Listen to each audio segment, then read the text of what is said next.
Well, it's great to be with you once again and to spend more time in this 31-week series called The Story. But before we do that, you're watching online, and perhaps you celebrated Awards Sunday with us, and you were able to just see all those faces of those young kids. But we just wrapped up our E3 Sports basketball season, and we put together a little video, so I want you to just lean into that right now, and then we will begin our time together here in just a few moments.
I'll tell you what, it's so awesome to see all those kids here. And I just want to say a huge thank you to all of our volunteers that helped out, all the coaches, the people in the concession stands, the people that clean, it just takes a lot of people and leaders to pull off one of these seasons, one of these basketball seasons. So I just want to say a huge thank you to everyone that was involved in a great year of ministering and trying to connect with our community through something like basketball. So I hope that excited you as well. But today, I hope that you're excited to worship God. I hope you're excited to anticipate and encounter the living God. So as we do that, I would just ask you to stand.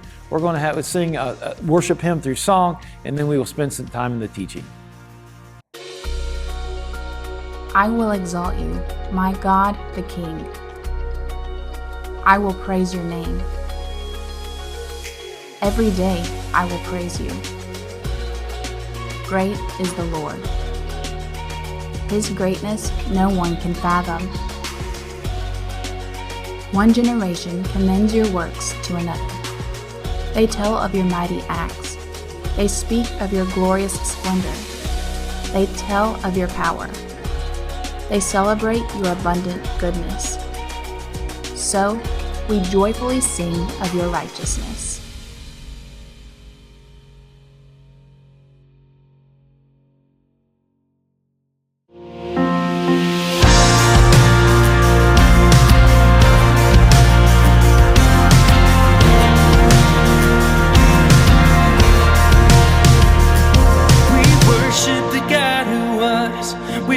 worship the God who is. We worship the God who evermore will be. He opened the prison doors. He parted the raging sea. Our God, He holds the victory. There's joy in the house of the Lord. There's joy in the house of the Lord today. We won't be quiet. We'll shout out your praise. There's joy in the house of the Lord. Our God is strong.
and we won't be quiet. We shout out your praise. There's joy in the house of the Lord. Our God is surely in this place, and we won't be quiet. We shout out your praise. There's joy in the house of the Lord. There's joy in the house of the Lord today, and we won't be quiet. We shout out your praise. There's joy in the house of the Lord. Our God is surely in this place, and we won't be quiet. We shout out your praise.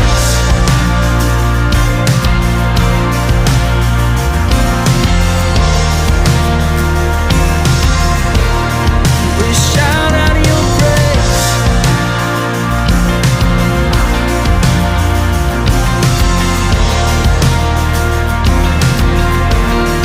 We shout out your praise.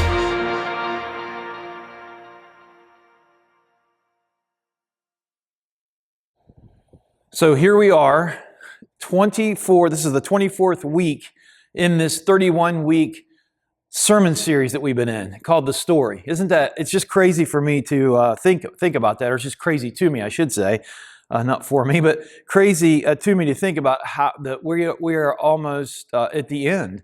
We started last September. Of course, we took off for Christmas, but we've been in this for, again, this is our 24th week. And so it just blows my mind how fast time actually goes. I hope that you've been tracking along with us, whether in person or online or whatever, but I hope that you've been tuning in to what we've been talking about here, again, in this 31-week series called The Story. So essentially, this has just been a big Bible survey. As I've shared with you before, we have not had the privilege or the time really to go through every single book, every single chapter, every single verse. So we've been highlighting. And again, as I've been communicating, we're looking at how does God get us back into the garden? Mankind got kicked out of the garden because of sin. How is he, we read in Revelation that we end up in a garden again. So the question becomes, how does that take place? And, of course, we're looking at the promise that he made back in, or the first prophecy we kind of see in Genesis 3, and then the promise in Genesis chapter 12, that a Messiah is going to come, that he will provide a way.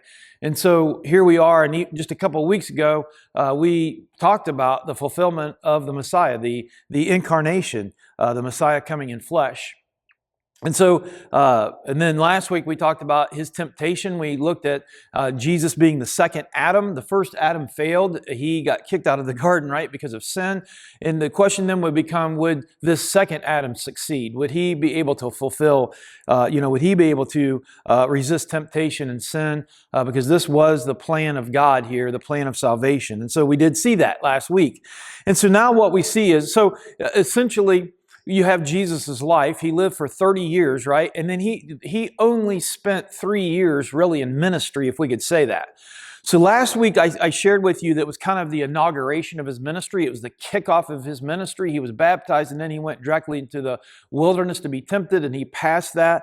And so now that would have been considered kind of the first year of his ministry per se. And now the second year is his popularity. And this time of his ministry, people were just kind of flocking to him. They had never heard anyone teach like this before. Of course, he was doing all kinds of miracles.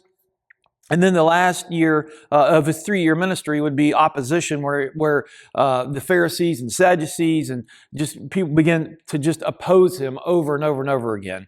But right now, today, we're going to talk about his popularity. And of course, he was very popular, partly because number one, he taught with great authority, right? They had never heard him teach like that. But then also he performed a lot of miracles. And you can only imagine that just like today, if God's going to do something for us, man, that's going to attract our attention.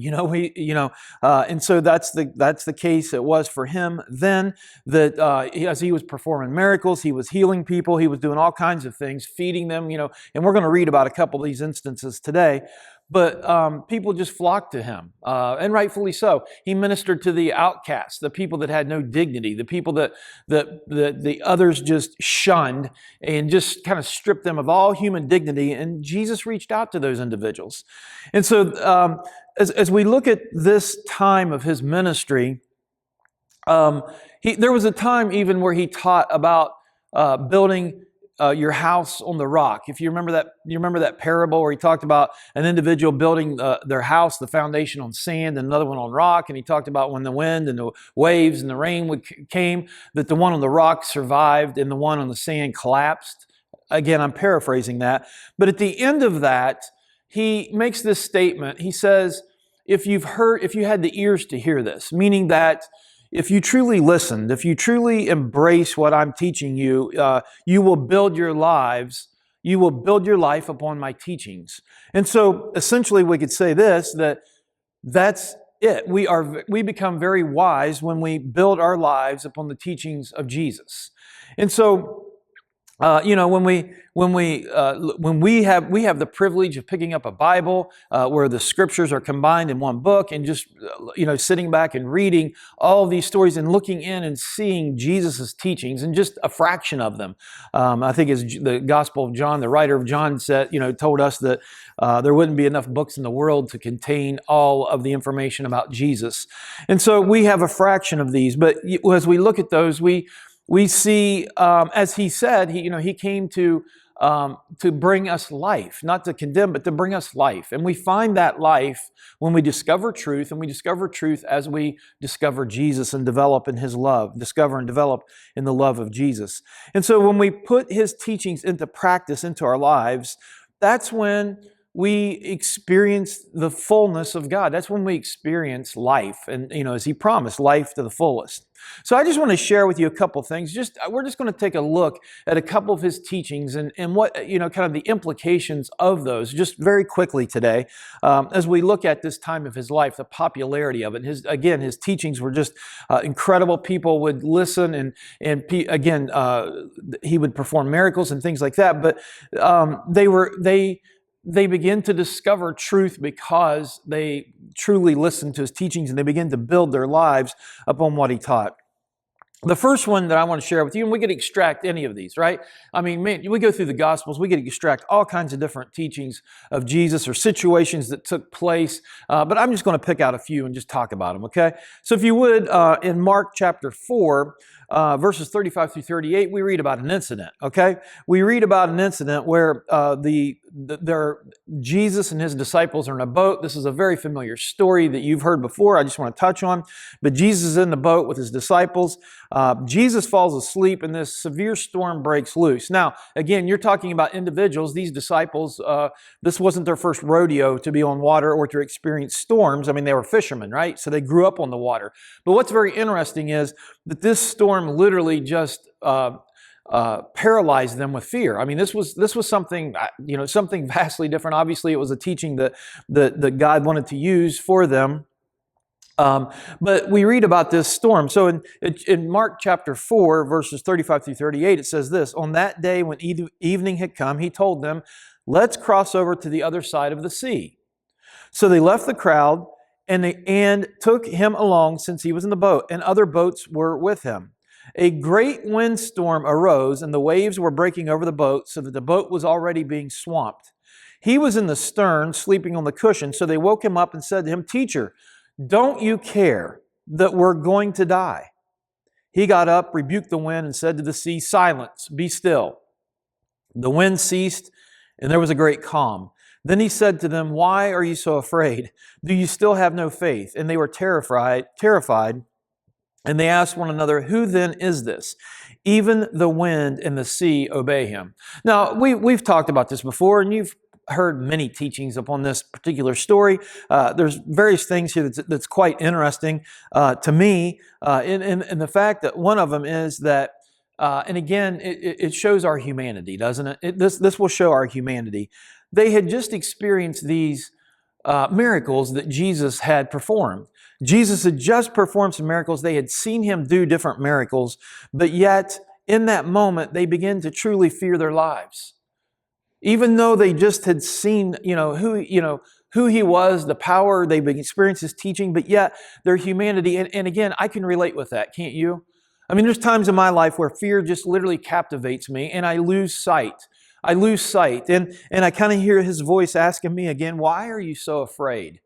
And I can point to the situations, I can point to the events, I can point to the circumstance, but I become afraid, and there's only one reason. That's when I take my eyes off Christ. But here's the deal. If Christ is if Christ is with us, if Christ is in your boat, if we could say it this way, I know this sounds kind of trite, but if Christ is in our boat, if Jesus is in our boat, there's no need to be afraid of the storms, right? We don't have to be afraid of the storms. Now, when I say that, I hear myself saying that, and I hear that, that sounds very idealistic, right? Well, just don't be afraid. Jesus is with you. But there's so much truth to that.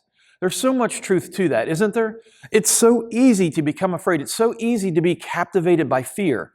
When a storm brews up in our life, maybe you just came through a storm. Maybe you're getting ready to go into one. Maybe you're in the middle of one right now. But, sometimes when we're right smack in the middle of this, we have to, if we can pause and ask ourselves in the middle of that, do we truly believe in Jesus? And I know that we do, but it comes down to, do we put that in practice, right? Do we truly believe? If we truly believe, we're able to go to Him. Now again, I get that it's human emotions, and it's so easy for our humanity to kind of spin out of control there for a moment.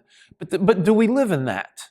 Do we live in that? Because if we live in that, we're kind of saying to ourselves and to God that, hey, you know what? I don't trust you. I don't think you do have this. Right? But if we truly believe, and again, I get that we're human, I can't say that enough, but if we truly believe, we turn it over to Him. I just had a conversation the other night with someone, and a couple of weeks ago, we talked about being in control, and that God's not asking us to be in control of certain things, really anything, that He's in control. But it's when we try to be in control that we can become very fearful. We can become very overburdened. We can be full of worry because we don't have the ability to navigate through these things.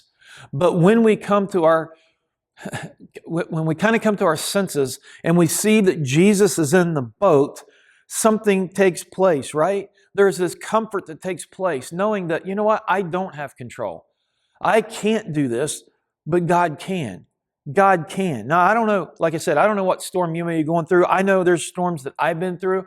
A couple summers ago, we were going through some pretty stressful things to the point where I even got shingles.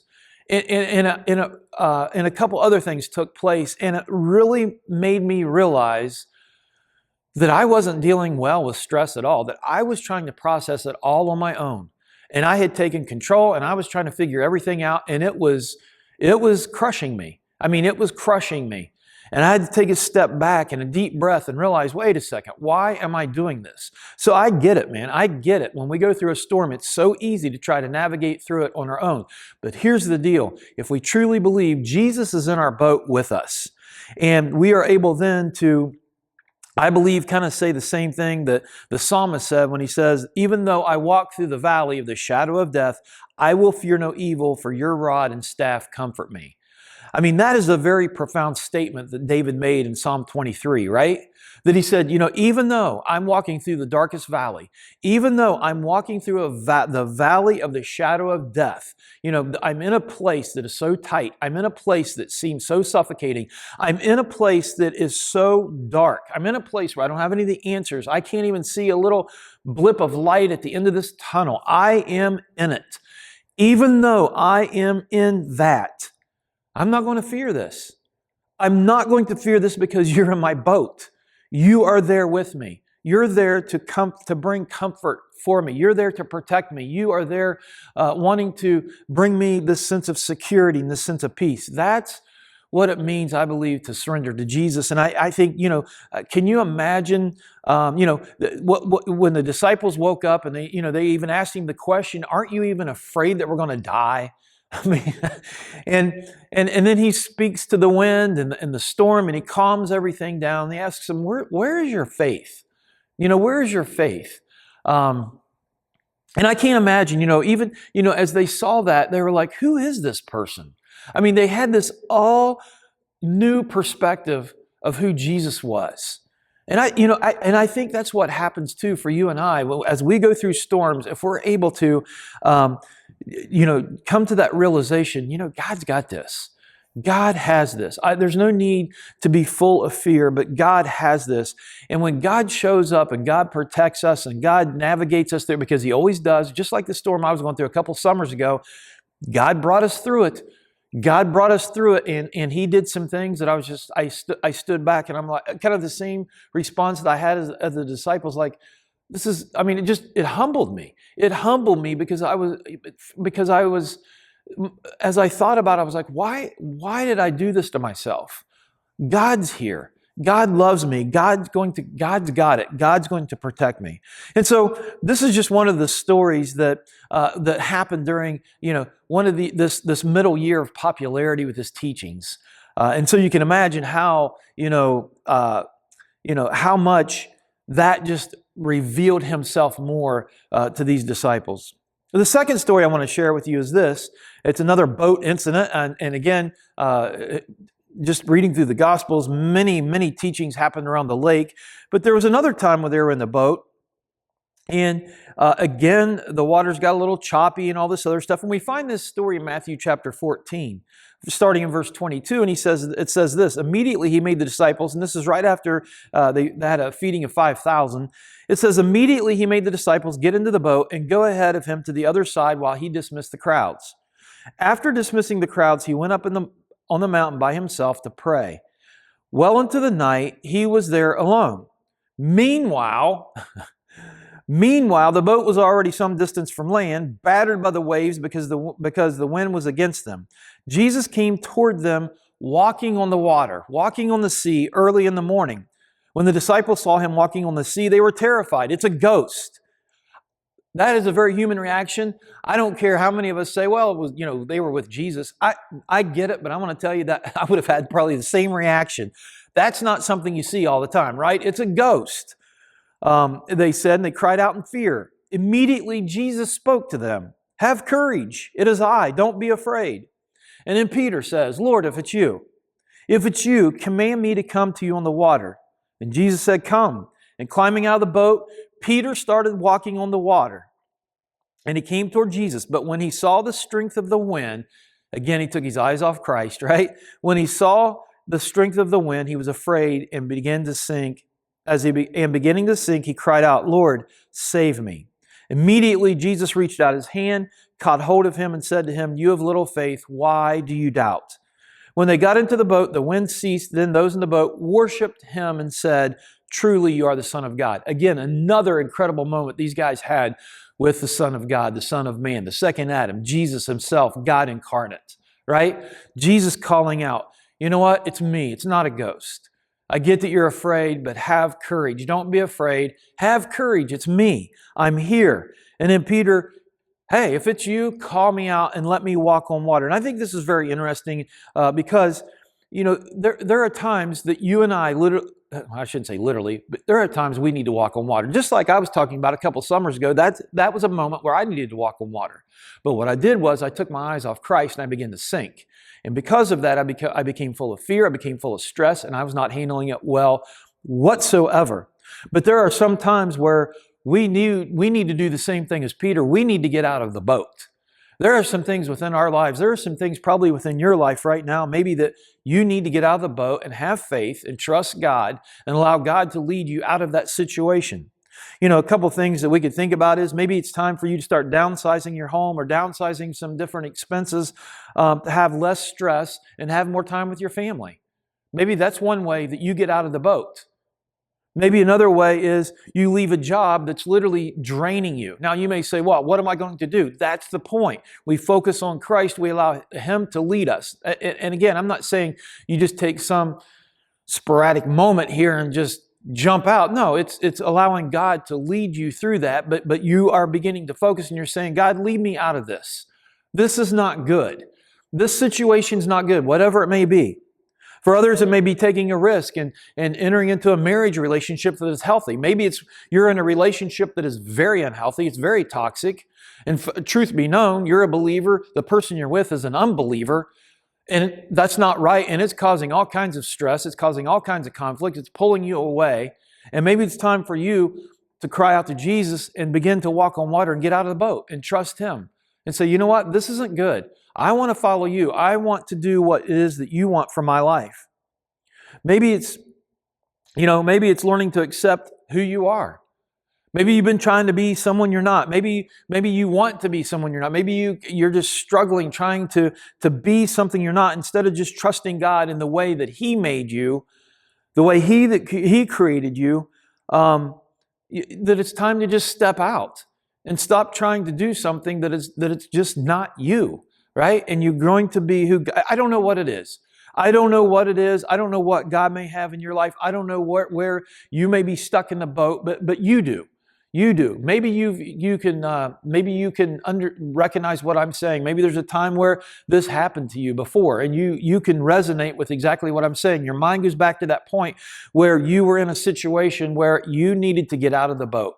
You needed to walk on water. And you did. You trusted God. You prayed to God. You sought Him out, and you followed Him. He laid out a path, and you were faithful, and you followed Him. And let's be truthful here. A lot of times, let me just say this, a lot of times it never makes sense to us, does it? And rightfully so, because in Isaiah, God says, your ways are not my ways. You know, the way you think is not the way I think. I think so much differently than the way you think. You know, and I get that. I mean, it's not hard to figure that out when you start reading the Bible, because when God leads us, there are times it just doesn't make sense. Or when we look into the Bible, the way He moves, it doesn't make sense.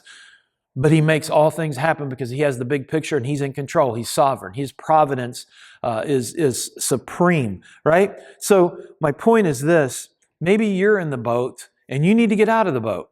Maybe you're like Peter and you need to cry out, and you need to cry out to God. And it's time for you to walk on water. It's time for you to fix your eyes on Christ and not yourself. Because again, when we try to figure things out, we're going to sink. That's exactly what happened to Peter. We start looking around, we start seeing the storm, and we begin to sink because we take our eyes off Christ. He has the way. He will lead us. He gives us the courage. He lays out the path. And maybe that's what you need to do. Maybe today, God's pressing in on you right now, hearing these words, and you know what I'm talking about. You have a struggle. You are in the boat. Your boat is ready to sink, and it's time to walk on water, and it's time to focus on Jesus. Let me share with you one more story. And again, like I said, we could pick out all kinds of different stories to demonstrate what? To demonstrate the popularity of this time of Jesus' life. Again, we already talked about the inauguration, and right now we're looking at just the popularity where people just kind of flocked to Him and got behind His teaching because it had such authority, His miracles, all these things. God, again, revealing Himself to people and people seeing Him as the Messiah. The third story is this. John the Baptist, which was Jesus' cousin, had just proclaimed His arrival and baptized Him, and then he became beheaded. Okay? So John the Baptist was proclaiming the arrival of Jesus coming. He baptized Jesus, and then right after that, and that's a whole different story we could get into a little bit later, but Herod had him beheaded, John the Baptist beheaded. This grieved Jesus, obviously. But we read about this, and it says, when He heard about this, He withdrew from the boat to a remote place to be alone. When the crowds heard this, they followed Him on foot from the towns. Again, popularity. I mean, people were just flocking to Him. When He went ashore, He saw a large crowd, and He had compassion on them, and He healed their sick. When evening came, the disciples approached Him and said, this place is deserted, and it's already late. Send the crowds away so that they can go into the villages and buy food for themselves and eat, right? They don't need to go away, Jesus told them. You give them something to eat. But we only have 5 loaves and 2 fish here, they said to Him. Bring them here to me, He said. Then He commanded the crowds to sit down on the grass.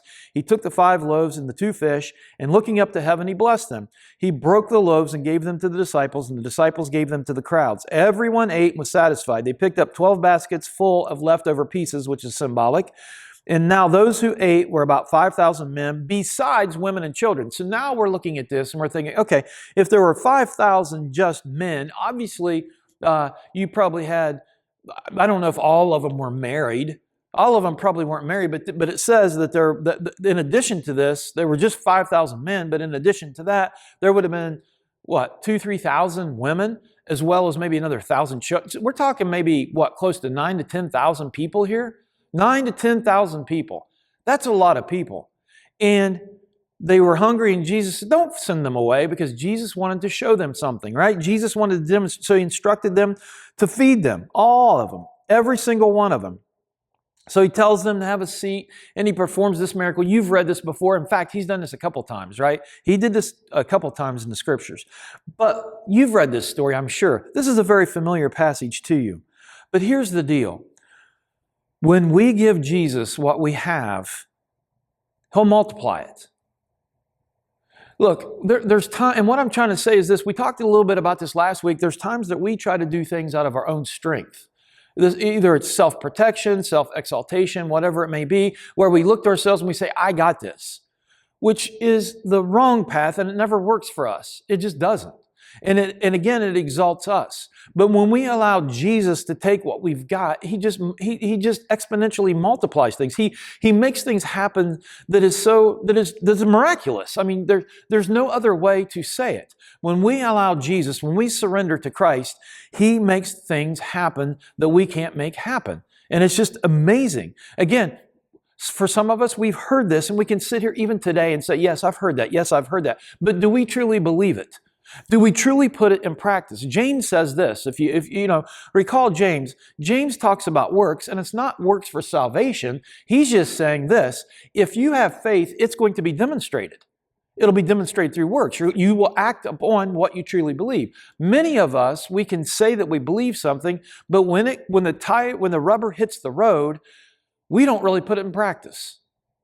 We start trying to handle things out of our own strength, or we try to manage things, or we try to make things happen instead of allowing God to have them and allow Him to multiply things, allow Him to take what we have and just do something miraculous, absolutely miraculous. What's so miraculous about this story too is, they were feeding, anywhere from, some scholars say anywhere from 10 to 15,000 people. Okay, and what did He have? He had 5 loaves of bread and 2 fish. And then it says that he wanted the disciples to serve everybody. And I think that was a point for them to see this. For them to see, I've got this. I've got this. You need to trust me. And so then He tells them to pick up the remains, or pick up the leftovers, right? Mind you, 10 to 15,000 people, and 5 loaves of bread and 2 fish, and they're going to have 12 baskets, which is that number 12 is very symbolic, right? 12 baskets then were picked up 12 baskets full of leftover pieces. That's what Jesus does. An incredible story where what we give to Jesus, He takes and multiplies. Let me share with you one last thing as I close, and that is this. At the beginning of this, one of these earlier stories, in Matthew chapter 14, it says, after dismissing the crowds, He went up onto the mountain. In fact, it's right after this story I just read to you. After he fed these people, after He fed them, it says in verse 23, after dismissing the crowds, He went up on the mountain by Himself to pray well into the night, and He was there alone. That is very key. Very key. And I don't think it's just Him modeling something to us, but He is modeling something. He is showing us something. He's showing us His humanity, or we're seeing His humanity. But He wanted to spend time alone with His Father. How many of us truly take that time to spend alone with Jesus? Jesus, I don't believe it was something that He just modeled for us to see. I think it's something that He needed to do out of His humanity, and that He desired to do. To spend time with the Father. He was tired. I think that's where He got His batteries recharged. I think that's where He was able to discern the will of the Father, to spend time with the Father, because He said that He did nothing out of His own, nothing from His own perspective. It was all about doing the will of the Father. That's all it was. Jesus' life was to fulfill what the Father wanted Him to do. It wasn't about Jesus per se, it was about the Father, even though Jesus was God, right? But nevertheless, I believe He spent time away to get His batteries recharged, to spend time with the Father, and He desired that. He desired that, which speaks into us. Maybe there's times that you and I, we need some rest. And when I mean by rest, I mean some sabbatical rest. I mean some rest where we find time, where we stop burning the candle at both ends. We stop You know, before we face a big decision, we spend alone time with God to seek His direction. We get away, we get God-centered, we fill ourselves up with God, we get anchored, we get refreshed, we get renewed. I mean, you name it, however we want to say it. There's times where we just need to spend with God and allow Him to fill us with Himself again. That doesn't mean, it just means He recharges us. I hope that we have that desire to do that. As I close, I just want to say that Jesus didn't only come to die for our sins, but He also came to show us the way to live. And so today we just looked at a couple of those stories to show us how to live. To show us how to live fearlessly, to show us how to trust Him, to show us how to recharge our batteries, to show us how to live and to experience life and life to the fullest. I hope you go back and review some of the things we talked about today, but I hope you find that today. In the popularity of His teachings, I hope you find that solace in Him and you live out His teachings.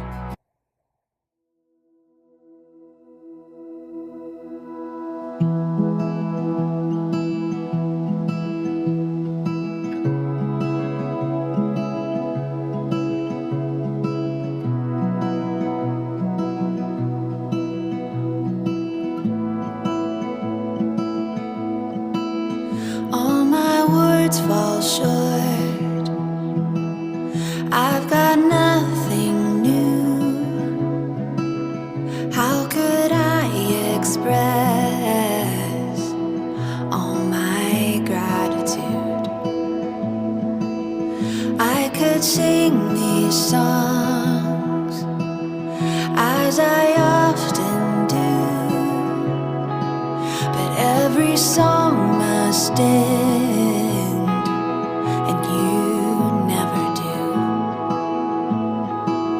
So I throw up my hands and praise you again and again, 'cause all that I have is a hallelujah, hallelujah. And I know it's not much, but I've nothing else fit for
And I know it's not much, but I've nothing else fit for a king except for